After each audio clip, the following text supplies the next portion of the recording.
Okay, since Dime's on the cover of Guitar World this month, Guitar World Texas guitarist, and since Dime's on the cover, I'm gonna take a shot at playing one of my favorite Dime leads because Dime's one of my favorite guitarists. Period. I mean, hell, even my guitar style is similar to his. I mean, my guitars, not my my playing, my guitars. I prefer the ML guitar. That's the shape. Even though my MLs are nothing like his.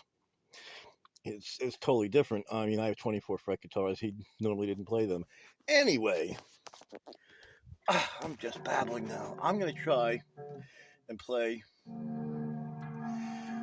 one of my favorite leads. One of my favorite leads by him.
All right, stop. No, I'm not gonna play that. But anyway.